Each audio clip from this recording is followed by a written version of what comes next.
I am Joanna Pierce, 32 years old, and when my fiancé's mother slid a prenuptial agreement across her mahogany dining table and said, "Sign it or there will be no wedding," I simply smiled, stood up, and walked away. What Eleanor Van Doren didn't know was that I owned a 12 million real estate empire, and by the next morning I had purchased her family's historic Montecito estate right out from under them. Before I continue this story, let me know where you are watching from in the comments, and hit that subscribe button if you want to hear more about standing up for yourself when people try to control you. To understand how a woman from a working-class San Diego neighborhood ended up owning the Van Doren family estate while they scrambled to find somewhere to live, you need to know about the life I built in the shadows while everyone was busy underestimating me. I grew up in National City, a blue-collar neighborhood south of downtown San Diego where my mother Maria worked 2 jobs to keep us afloat after my father left when I was 8. Mom cleaned office buildings at night and worked at a dry cleaner during the day, and I learned early that money meant security, respect, and choices.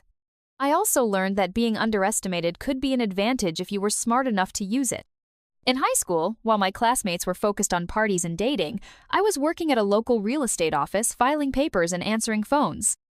The agents treated me like furniture, discussing deals and strategies, as if I wasn't there.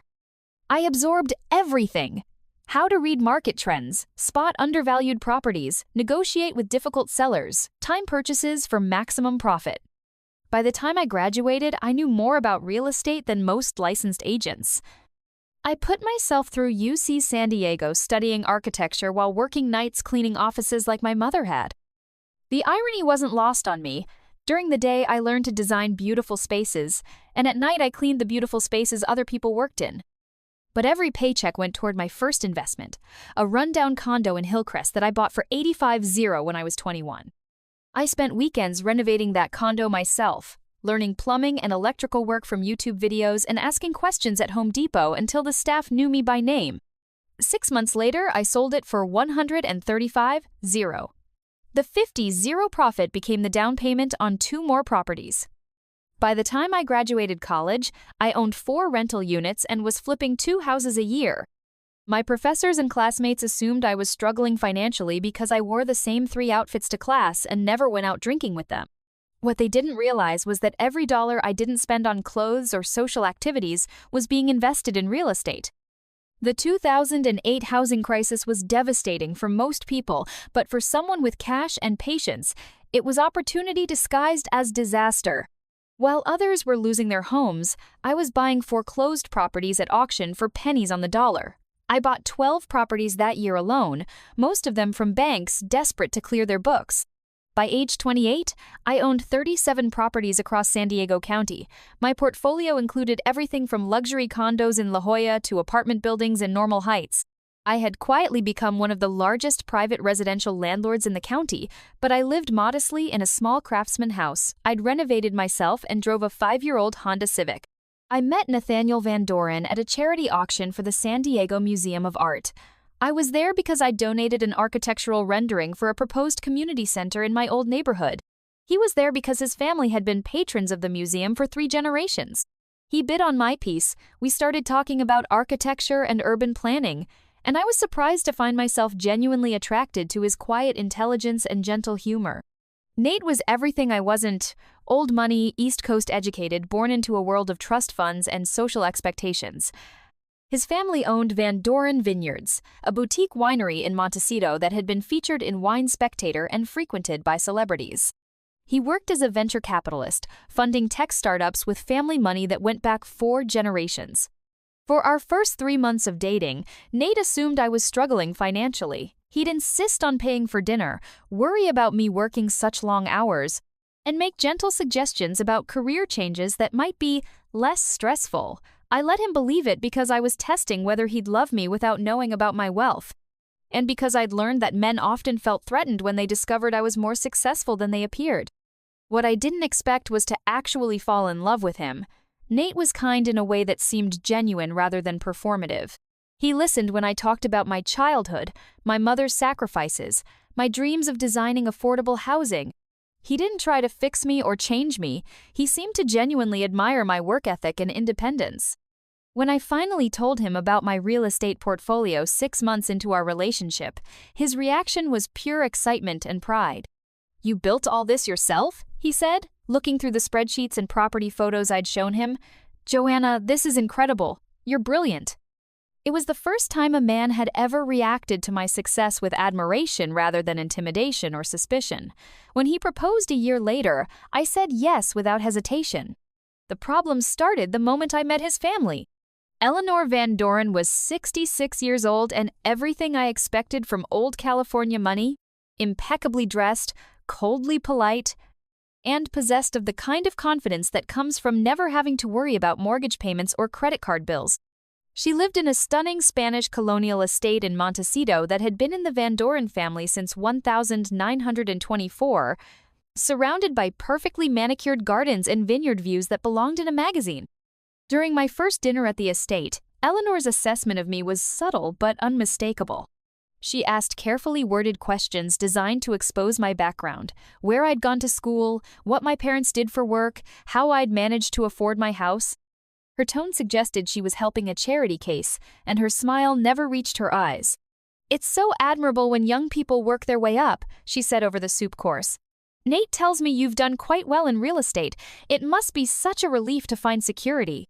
The implication was clear. I was a gold digger who'd latched onto her son for financial stability. I didn't correct her assumptions about my wealth because I wanted to see how deep her prejudice ran. Over the next few months, Eleanor's hostility became more pronounced. She made comments about my clothes, my neighborhood, my education. She'd ask Nate about our relationship in front of me, discussing our future as if I wasn't sitting right there. She spoke about family legacy, proper breeding, and the importance of marrying someone suitable with increasing frequency. Nate defended me when he noticed the slights, but Eleanor was skilled at delivering her attacks when he was out of the room or distracted. She had decades of practice in social manipulation, and she wielded disapproval like a scalpel, precise, devastating, and designed to leave no obvious wounds. The engagement party was held at the Montecito estate, and Eleanor used it as an opportunity to demonstrate her power. She invited 200 guests, none of whom I'd ever met, and introduced me as Nate's little friend from San Diego. She seated me at a table with the youngest relatives while positioning herself prominently with Nate at the head table. When guests asked about my work, she'd interject with comments about how refreshing it was to see young people trying so hard. The final insult came during the toasts. Eleanor stood with her champagne glass and delivered what sounded like a welcoming speech, but was actually a masterpiece of passive aggression. "We're so pleased that Nathaniel has found someone who appreciates everything our family represents," she said, her voice carrying clearly across the garden. "Someone eager to join our legacy and contribute to our traditions. It's wonderful when love bridges different worlds, and we look forward to helping Joanna understand what it means to be a Van Doren." The message was unmistakable. I was an outsider who needed to be trained, molded, and improved to be worthy of their name. The guests smiled and applauded, but I caught the meaningful looks exchanged between Eleanor's friends. They all understood exactly what she was saying. After the party, I told Nate we needed to talk. "Your mother has made it clear that she doesn't think I'm good enough for your family. Maybe we should postpone the wedding until we can work through this." Nate was mortified. "Joanna, no, I love you. My mother just needs time to get to know you better. She's protective, but she'll come around." "She doesn't want to get to know me better. She wants me to disappear." "That's not true. She told me she's excited about the wedding." I looked at this man I loved, this genuinely good person who'd been so sheltered by privilege that he couldn't recognize cruelty when it was served with fine china and polite smiles. "Nate, your mother spent tonight demonstrating to 200 people that I don't belong in your world. She seated me with the teenagers, introduced me as your little friend, and gave a toast about training me to be worthy of your family name. If you can't see that as hostility, then maybe she's right about us being from different worlds." Nate promised to talk to his mother to make it clear that he was going to marry me with or without her approval. I wanted to believe him, but I could see the conflict in his eyes. He'd been shaped by 35 years of Eleanor's expectations, and breaking free wouldn't be simple. 2 weeks later, Eleanor called and invited me to lunch. "Just the two of us," she said, "so we could get to know each other better." I agreed, curious to see what strategy she'd employ next. We met at an exclusive restaurant in Santa Barbara where Eleanor was clearly a regular. The staff greeted her by name, and we were seated at the best table overlooking the harbor. Eleanor ordered for both of us without asking what I wanted, another small power play that set the tone for what was coming. "Joanna, I've been thinking about our conversation at the engagement party." She began once the appetizers arrived. "You seemed upset about something, and I want to clear the air. I'm listening." I know this must all feel overwhelming. The Van Doren family has been part of California society for nearly a century. There are expectations, traditions, ways of doing things that might seem foreign to someone from your background. I took a sip of wine and waited for her to continue. "I want you to know that I don't blame you for being attracted to that world. Nathaniel is a wonderful catch, handsome, successful, from a good family. Any girl would want to marry him." The word girl was deliberate. At 32, I was hardly a girl, but Eleanor was determined to cast me as a naive child pursuing a man above her station. "But I also want you to understand the reality of what you're walking into," she continued. "This isn't just about love, dear. Marriage in families like ours is about legacy, about responsibility, about preserving what generations have built. It requires a certain type of person." "What type of person would that be?" Eleanor smiled, but it was the kind of smile predators use before they strike. Someone who understands her place, someone grateful for the opportunity to improve her circumstances, someone who puts family harmony above personal ambition. I felt something cold settle in my stomach. "And you don't think I'm that type of person?" "I think you're lovely, Joanna, pretty hardworking, ambitious, but I also think you don't truly understand what you're asking for. The Van Doren name comes with obligations. Society events where you'll be scrutinized by people who matter. Business relationships that require discretion and sophistication. A lifestyle that demands a certain level of refinement." She was systematically dismantling my worthiness while maintaining plausible deniability. If I objected, she could claim she was just trying to help me understand family expectations. "I see. And you don't think I can handle those obligations?" "I think you could learn, with the right guidance. But that would require letting go of this independence you seem so attached to. When you marry Nathaniel, you won't just be his wife. You'll be a Van Doren. That means putting family interests first." Eleanor reached into her purse and pulled out a thick envelope. "Which brings me to the real reason for our lunch. I've had our family attorney draw up a prenuptial agreement. Standard procedure in families like ours, you understand." She slid the envelope across the table like she was offering me a gift. "It's quite generous, actually. You'll be provided for during the marriage. Housing, clothing allowance, travel expenses, and if things don't work out, you'll receive a reasonable settlement to help you start over." I didn't touch the envelope. "How reasonable?" $200,000 for each year of marriage, up to a maximum of 10 years. So if you stay married to Nathaniel for a decade, you'd receive $2 million if you divorced. Eleanor was watching my face carefully, expecting shock or disappointment or anger. What she saw instead was amusement. $2 million, I repeated. "It's quite generous for someone in your position." "And if I don't sign this agreement?" Eleanor's mask slipped slightly. "Then there won't be a wedding. The Van Doren family has worked too hard to build our legacy to see it threatened by an unsuitable marriage." "Unsuitable." "Joanna, please don't take this personally. I'm sure you're a lovely girl, but you simply don't have the background or resources to be an equal partner in this family. This agreement protects everyone involved." I picked up the envelope and pulled out the documents. As I read through the terms, my amusement grew. The prenup was indeed generous by normal standards, but it was also designed to keep me permanently dependent and grateful. I would receive allowances rather than access to family assets. I would forfeit any claim to the business or properties if I left. Most tellingly, there was a clause requiring me to maintain the dignity and reputation appropriate to the Van Doren name, with violations subject to immediate forfeiture of all benefits.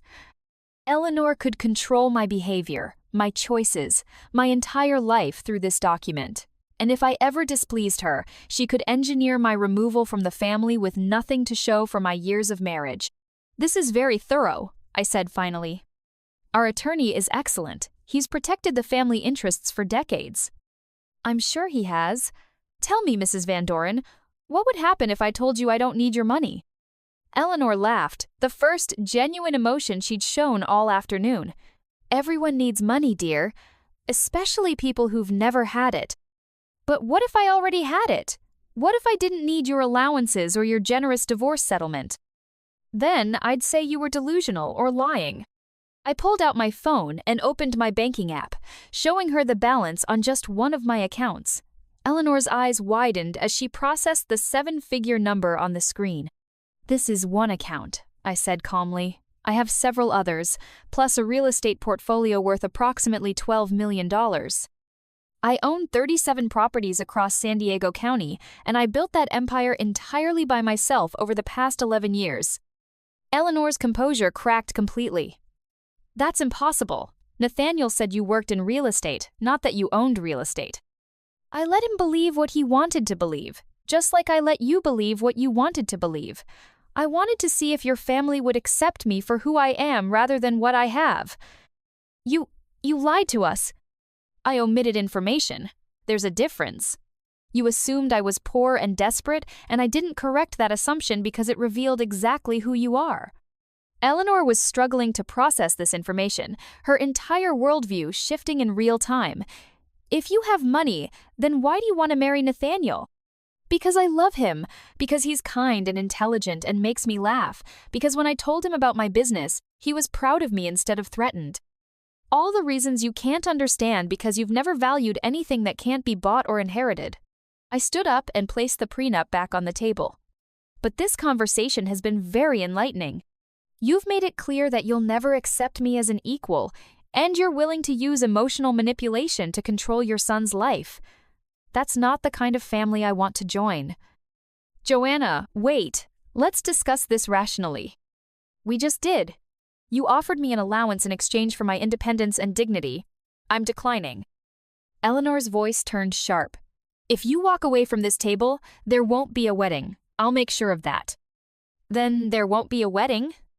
I walked out of the restaurant and drove home, feeling lighter than I had in months.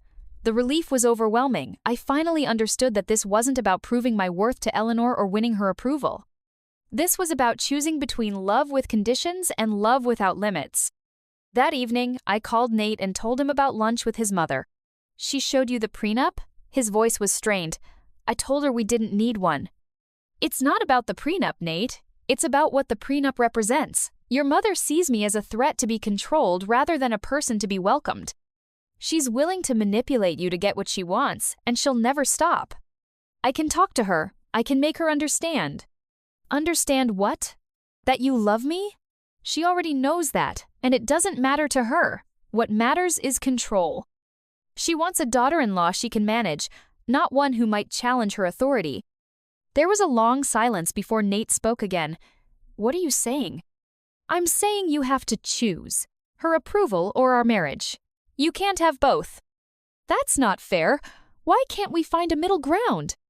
"Because your mother doesn't want middle ground. She wants submission or elimination, and I won't submit." Nate promised to think about everything I'd said, but I could hear the conflict in his voice. He'd been programmed since childhood to seek his mother's approval, and breaking that pattern would require strength I wasn't sure he possessed. While Nate wrestled with his decision, I made mine. I'd spent weeks being polite, accommodating, trying to prove myself worthy of acceptance. I was done with that strategy. Instead, I decided to remind Eleanor Van Doren that power comes in many forms, and not all of them can be inherited. I started with research. The Van Doren estate was beautiful, historic, and sitting on some of the most valuable land in Montecito. It was also heavily mortgaged. Through public records and industry contacts, I discovered that the Van Doren family had been leveraging their property for years to fund lifestyle expenses and failing business ventures. The vineyard was losing money, Nate's venture capital fund was underperforming, and Eleanor's art collecting had become an expensive hobby rather than an investment strategy. They were house-rich and cash-poor, maintaining the appearance of wealth while quietly drowning in debt. The estate had been refinanced 3 times in the past decade, and they were barely keeping up with payments. More importantly, I learned that the bank holding their mortgage was about to be acquired by a larger institution. During transitions like this, banks often sell off their loan portfolios to clear their books quickly. Eleanor's mortgage would likely be put up for sale within the next few months. I called my business attorney and set up a shell company specifically designed to purchase distressed real estate loans. Then I waited. 6 weeks later, Nate called to tell me he'd proposed a compromise to his mother. We could marry without the prenup, but I would need to agree to certain family guidelines about behavior and social obligations. What kind of guidelines? I asked. Nothing major, just agreeing to participate in family events, supporting the family businesses, maintaining appropriate social connections, standard stuff for families like ours. Guidelines written by your mother. She's willing to negotiate the specifics. I almost laughed. Eleanor was still trying to control me, just with different language. She'd realized that financial leverage wasn't going to work, so she was switching to social and emotional manipulation. And if I don't agree to these guidelines? Then she says she can't support our marriage. Which means she'll cut me off, financially, socially, everything. There it was. The ultimate threat. Eleanor was willing to disown her own son rather than accept me as an equal member of the family. Nate, do you hear yourself? You're 35 years old and you're still letting your mother dictate your life choices through financial threats. It's not that simple, Joanna. The family business, the estate, my trust fund, it's all connected. If she cuts me off, I lose everything I've worked for. Everything she gave you, you mean? Everything you inherited rather than earned? That's not fair. It's completely fair. You're choosing your inheritance over our relationship, which tells me exactly where your priorities are. That night, I made the call I'd been preparing for weeks. The bank holding the Van Doren mortgage was indeed selling off loans, and my shell company was pre-approved to purchase distressed properties in the Montecito area. By morning, I owned the Van Doren family mortgage. I waited 3 days before calling Eleanor. Mrs. Van Doren, this is Joanna Pierce. I'd like to schedule another lunch meeting. I don't think we have anything more to discuss, dear. Actually, we do. I have some information about your mortgage that I think you'll find interesting. The silence stretched so long I thought she'd hung up. Finally, what kind of information? The kind that's better discussed in person. The same restaurant as last time? Tomorrow at noon? Eleanor arrived 15 minutes late, probably hoping to regain some psychological advantage by keeping me waiting. I was already seated at the same table we'd occupied 6 weeks earlier, a folder of documents in front of me. This better be important, Joanna. I'm very busy. Oh, it's important. Please, sit down. Eleanor remained standing, using her height to tower over me. I'll stand, thank you. Say what you came to say. I opened the folder and pulled out the first document. The deed of trust showing that Pierce Holdings LLC now owned the mortgage on the Van Doren estate. I bought your mortgage yesterday, I said conversationally. All $2.3 million of it. Eleanor's face went white. That's impossible. Pierce Holdings is my company. The bank was selling off loan portfolios during their acquisition, and distressed properties in Montecito are excellent investments. Your family has missed 2 payments in the past 6 months, which technically puts you in default. Eleanor sank into her chair like someone had cut her strings. You can't do this. I already did it. The paperwork is filed, the transfer is complete. I now hold the note on your family estate. This is extortion. This is business. The same kind of business your family has been practicing for generations, using financial leverage to control other people's choices. I pulled out another document. Here's your payment history for the past 3 years. You've been struggling, haven't you? The vineyard is losing money. Nate's fund hasn't generated the returns you expected, and maintaining this lifestyle is expensive. Eleanor was staring at the papers like they were written in a foreign language. What do you want? I want the same thing I've always wanted, to be treated with respect. But since that seems impossible, I'll settle for ensuring that you understand exactly who you've been trying to intimidate. I leaned forward, my voice calm and steady. You see, Mrs. Van Doren, you made a crucial error in judgment. You assumed that because I didn't flaunt my wealth, I didn't have any. You assumed that because I came from a working-class background, I was desperate for your approval and financial support. You assumed that threatening me with poverty would make me grateful for whatever scraps you offered. Eleanor's hands were shaking as she reached for her water glass. But I built my fortune the same way your great-grandfather built his, through hard work, smart investments, and calculated risks. The difference is that I did it without inherited advantages, family connections, or trust fund safety nets. Every dollar I have, I earned. Every property I own, I bought with money I made myself. I pulled out the final document, a foreclosure notice with today's date. Technically, I could foreclose on your estate immediately due to your missed payments. Your family would have 30 days to vacate the property that's been your home for 4 generations. Eleanor's composure finally cracked completely. Please, Joanna, don't do this. The estate means everything to our family. Now you want to have a conversation? Now you're willing to treat me like someone whose opinion matters?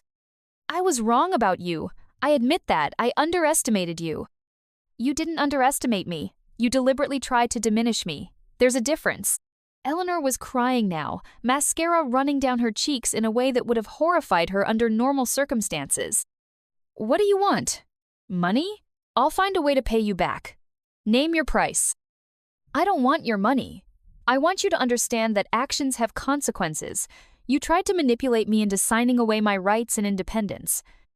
You threatened to destroy your son's happiness rather than accept me as an equal. You spent months making me feel unwelcome and unwanted in your family. I stood up and gathered my documents.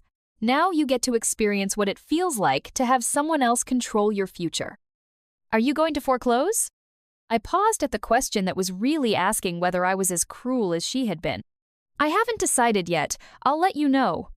I walked away, leaving Eleanor sitting alone at the table with her tears and her terror. That evening, Nate called. His voice was strained and angry. What the hell did you do to my mother? I bought her mortgage. It's public record. You can look it up yourself. You can't just buy someone's house out from under them. I didn't buy the house. I bought the loan. Your mother has been in default for months, and the bank needed to liquidate assets. It's a standard business transaction. This is insane. You're threatening my family's home. I'm not threatening anything. I'm simply explaining the reality of your family's financial situation, which your mother chose to ignore while she was busy threatening mine and your relationship. So, this is revenge? This is education. Your mother spent months trying to teach me my place. Now I'm teaching her hers. There was a long silence. When Nate spoke again, his voice was resigned. What do you want? I want you to understand that your mother's power over you is entirely based on money she doesn't actually have. She's been controlling you through financial threats, but she's drowning in debt. The family fortune you've been so worried about losing? It's mostly an illusion. That's not possible. Check the books, Nate. Really look at the family finances. Your mother has been living on credit and borrowed money for years, maintaining appearances while the foundation crumbles. Another silence, then, what happens now? That depends on you. Your mother offered me a choice. Sign her prenup and accept permanent second-class status in your family, or walk away. Now I'm offering you the same choice. You can stand up to her manipulation and marry someone who loves you without conditions, or you can keep living under her control and lose me forever. And if I choose you? Then we get married. I forgive the mortgage debt as a wedding gift, and your family keeps their home. Your mother learns that treating people with respect is more profitable than trying to control them. And if I choose her? Then I foreclose. Your family loses the estate, and you spend the rest of your life wondering what would have happened if you'd been brave enough to choose love over fear. The line went quiet for so long I thought he'd hung up. Joanna, I need some time to think. Take all the time you need, but understand that every day you delay is another day your mother spends terrified of losing everything she values. Maybe that will help her understand how I felt when she was threatening to destroy our relationship. 3 days later, Nate appeared at my door. He looked exhausted, like he hadn't slept since our conversation. I talked to my mother, he said. Really talk to her, not just listen to her, manipulate me into feeling guilty. And? She admitted everything, the financial problems, the threats, the prenup designed to keep you under control. She said she was protecting the family, but I think she was really protecting her own power. What did you tell her? I told her that if she ever speaks to you with anything less than complete respect, I'll walk away from the family permanently. Trust fund, estate, business, all of it. I choose you, Joanna. I should have chosen you months ago. I studied his face, looking for signs that this was another compromise rather than genuine change. Are you sure? Because if you marry me, your mother will always resent the loss of control. She'll spend years trying to undermine our relationship. Then we'll deal with it together, as equals. That word, equals, told me he finally understood what I'd been fighting for. There's something else, he continued. I want to sign a postnup after we're married, a real one, not the controlling document my mother created. Something that recognizes your business and gives you equal say in all family decisions. That's not necessary. It is to me. I want our marriage to be a partnership in every sense. 6 months later, we were married in a small ceremony at my childhood church in National City. My mother walked me down the aisle, and Nate's father served as his best man.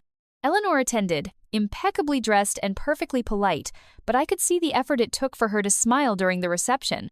As a wedding gift, I transferred the mortgage back to the Van Doren Family Trust with one modification: Eleanor could never use the estate as leverage to control family members again. The property was protected in perpetuity for future generations. Eleanor approached me during the reception when Nate was busy talking to my former students who'd come to celebrate. "Thank you," she said quietly, "for giving us back our home." "I'm not giving it back. I'm ensuring that it can never be used as a weapon again." "I understand, and I owe you an apology. Several apologies, actually." "You owe me respect, Eleanor. The apologies are just words." She nodded, looking older than her 66 years. "I was wrong about you, completely wrong." "You weren't wrong about my background or my bank account. You were wrong about thinking those things matter more than character. Will you give me a chance to prove I can change?" I looked at this woman who'd spent months trying to destroy my relationship, who'd threatened and manipulated and demeaned me at every opportunity. She looked genuinely humbled for the first time since I'd known her. "I'll give you the same chance you gave me, Eleanor. You'll have to earn my respect through your actions, not your words." It's been 2 years since our wedding, and Eleanor has kept her word. She treats me like family now. Not perfect family, but real family with genuine affection and occasional disagreements that don't threaten to destroy relationships. She's learned that respect is a two-way street and that trying to control people ultimately pushes them away. Nate and I are building a life that combines both our strengths. We're developing affordable housing projects that blend my real estate expertise with his venture capital connections. We're also expanding the vineyard using sustainable practices that honor his family's legacy while building something new. Most importantly, we're equals in every decision. There are no allowances or guidelines or family expectations that override our partnership. When we disagree, we negotiate. When we face challenges, we face them together. The Van Doren estate remains in the family, but it's no longer a symbol of control or inherited power. It's become a place where multiple generations gather as equals, where love matters more than legacy, and where respect is earned rather than demanded.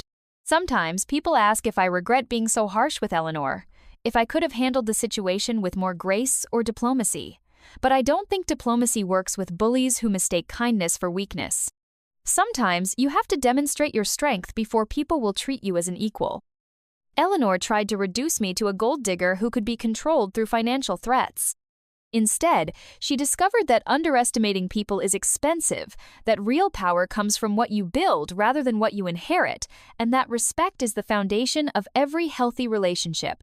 Have you ever been in a situation where someone tried to make you feel small or unworthy? How did you stand up for yourself when people tried to control you through money or social pressure? I hope my story reminds you that your worth isn't determined by other people's approval, and that sometimes the best way to prove your value is to stop trying to prove it and start demonstrating it. If this resonated with you, please like and subscribe for more stories about standing up to bullies and choosing your own worth. And remember, the people who truly deserve to be in your life will value you without conditions or contracts.